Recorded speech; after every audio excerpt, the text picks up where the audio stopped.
What's up, geeks and gamers? It's Jeremy coming to you with another video, and today, this is a pretty interesting story that we don't have a lot of clarity on. And I saw Yellow Flash 2 actually covered this. Obviously, it's here on One Angry Gamer. Game Explain covered it, and we're trying to fully understand everything that's going on here.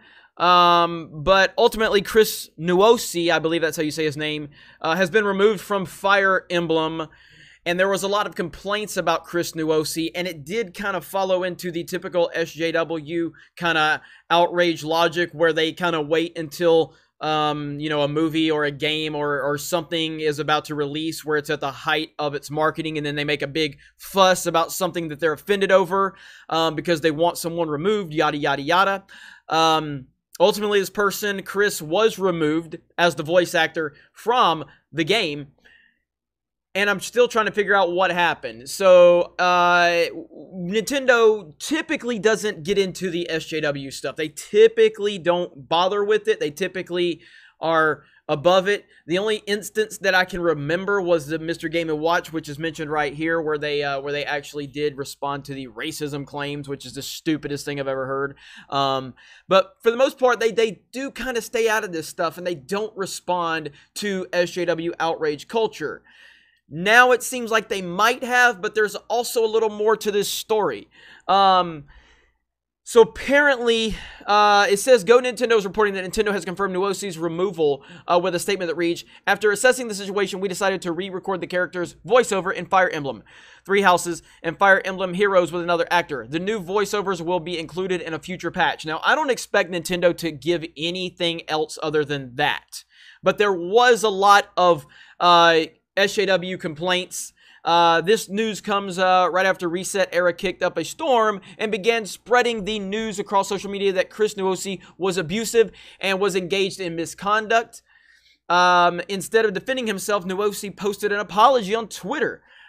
Shortly thereafter, rumors spread that Nintendo had removed Nuosi from the credits of Fire Emblem Heroes, as reported by Nintendo Life. If you check the trailers, blah, blah, blah, blah, blah. So it's, some people have claimed that Nintendo's decision to remove Nuosi was due to him breaking an NDA, but Reset Era was the one that spearheaded that rumor. So far, there is no concrete evidence that Nuosi violated his agreement with the company, and Nintendo has made no mention about it. This was discussed in a video by Game Explain, which you can view below, and I have that video pulled up. And in that video, Game Explain is a fantastic channel if you're not aware of it. So right here, this is the only real thing we have on this, where it says, Chris willingly told me in a Discord server that he was the voice in Three Houses prior to any official announcement or permission given by Nintendo to announce it. He said it several times. So, I don't know. I don't know what's going on. What I can tell you is that Nintendo handles NDA stuff seriously. Like, they don't joke about that. They do not play that game at all. And historically, they haven't really responded to outrage culture in the past outside of the Game & Watch situation. But that is a precedent. Now, they do not bend the knee like a lot of companies do. And generally speaking, they don't respond to this stuff. They're so kind of in their own little world, you know, as they often are with a lot of things. But again, I've always said that is really beneficial when a company like Nintendo tends to have their head in the clouds on a lot of stuff. They also don't get to deal with a lot of this nonsense. So there is some, yeah. Now, he did kind of admit guilt by the apology when the claims were out there. So that is definitely a tangible reason that Nintendo could have responded based on the fact that he issued the apology. And it says his apology tour also includes being selfish and spoiled and how he interacted with certain people, as well as apologizing for venting to people about being depressive and obsessive. It's some of the most pathetic things you could read about when it comes to someone apologizing, yet they're getting fired over it because outrage call-out culture targeted this person. However, in today's society, if you kneel to outrage brigade, you lose everything, as Nuosi is finding out firsthand. So again, I don't know. I don't know. You know, they've updated this to when they could with the most up-to-date information.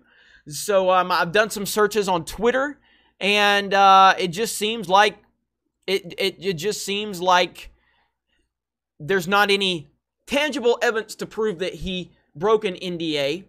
I mean, there's a lot of people tweeting about it. Be Chris Nwosi, be an abusive asshole, break NDA multiple times, get kicked out, replaced, you know, crazy noisy, bizarre, blah, blah, blah. So there's just people talking about it. And so that's all we can go on right now. And I doubt Nintendo is going to give any substance to this whatsoever. I'm pretty sure Nintendo is just going to go on about their business because they don't really care. They don't stay up to date on this nonsense, all this social media nonsense, rightfully so. Here's some info. Reddit Fire Emblem. It has links to recent posts by victims. He also broke his NDA on this. All right, well, I haven't seen this one. Let me see. My thread was rightfully deleted yesterday because it was just a rumor, but now it's not a rumor. This is incredibly important. Yada, yada, yada. I mean, it's been very well known for a fact that years now that he is sexually abusive, manipulative, aggressive, among other things. Yeah, there are many reports from his many exes that here is one but of them, and this is another one. At the very least, being aware of this kind of person that they probably have casted confirms that he's broken NDA, something that usually would get you fired, but manipulative VAs managed to get around by this person is half the battle. There's way more on him, but I can't believe they casted someone like this. I'll leave you with that. Again, there's a lot going on. Now, according to Yellow Flash 2, well, watch Yellow Flash 2's video, apparently this guy was a Kick Vic person, which is kind of just falls right in line with the type of person. You know, you want to be Kick Vic, yet you're out there abusing other people. At least you're being accused of it anyway.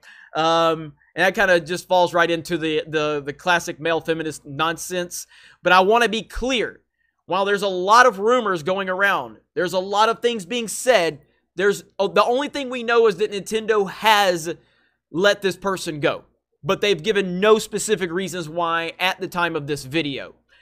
It'll be interesting to see how this continues to play out. If there's any new information, please share it with me on Twitter. Tag me at DDayCobra, DDAYCOBRA. Other than that, guys, have a good day. Thank you very much for checking out this video, and we will talk to you later.